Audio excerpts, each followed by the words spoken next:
দীর্ঘদিন ধরে অসুস্থ ছিলেন। শনিবার বেলা প্রায় 12:30 নাগাদ বাড়ির পিছনের নির্মীয়মান বহুতলের ছাদে উঠে আত্মহত্যা করলেন বৃদ্ধা। শনিবার ভোর দুপুরে এমন ঘটনাকে ঘিরে চাঞ্চল্য জেলা শহর মেদিনীপুরের কেরানীটোলা এলাকায়। পুলিশ ও পরিবার সূত্রে জানা গিয়েছে, মৃতার নাম প্রীতি বন্দ্যোপাধ্যায়, বয়স 68 বছর। তার স্বামীর নাম স্বপন কুমার বন্দ্যোপাধ্যায়। তিনি একটি রাষ্ট্রায়ত্ত ব্যাংকের অবসরপ্রাপ্ত কর্মচারী, ছেলে চিকিৎসক। তবে এদিন তিনি বাড়িতে ছিলেন না। ইতিমধ্যেই মেদিনীপুর কোতোয়ালি থানার তরফে দেহ উদ্ধার করে পাঠানো হয়েছে মেদিনীপুর মেডিকেল কলেজ ও হাসপাতালের মর্গে। ঘটনার তদন্তও শুরু করা হয়েছে পুলিশের তরফে।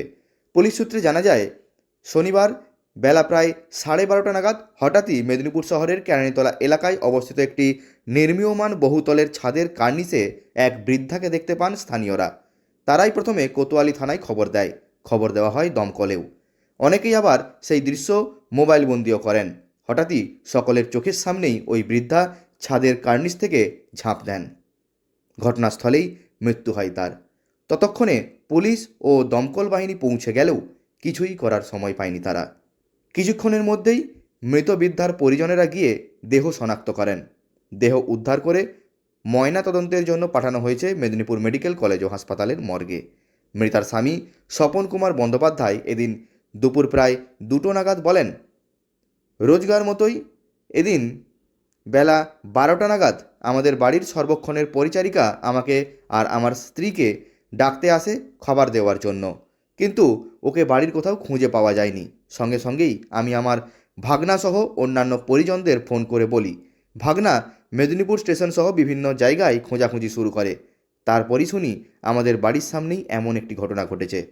কখন গেল, কীভাবে উঠল, কিছুই বুঝতে পারছি না। সম্পূর্ণ বিষয় নিয়ে এক প্রকার চাঞ্চল্য ছড়িয়েছে মেদিনীপুর শহরে।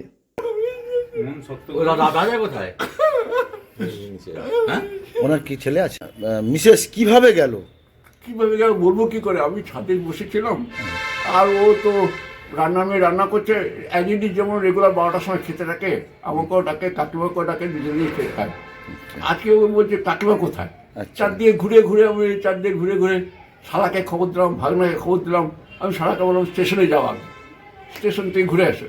তারপর তো কিছু পাইনি। এসেছিলো, আমি এখানে দেখলাম প্রচুর লোক ভিড়। তখন আমি গেলাম, গিয়ে আমার মামার শ্বশুর এসেছিলো পাটনা বাজার থেকে, সে বললো, আমি দেখলাম হ্যাঁ ওই বাস আমি চলে এলাম। উনি কি অসুস্থ ছিলেন? হ্যাঁ, ক্যান্সার হয়েছিল। তো ওই যে বিল্ডিংয়ে যে উঠে গেছিলেন, তো আপনি কি বলবেন যে ওই বিল্ডিংয়ে তো কোনো নিরাপত্তা বা কোনো কিছুই ছিল না, উঠলো কিভাবে? কি করে উঠলো?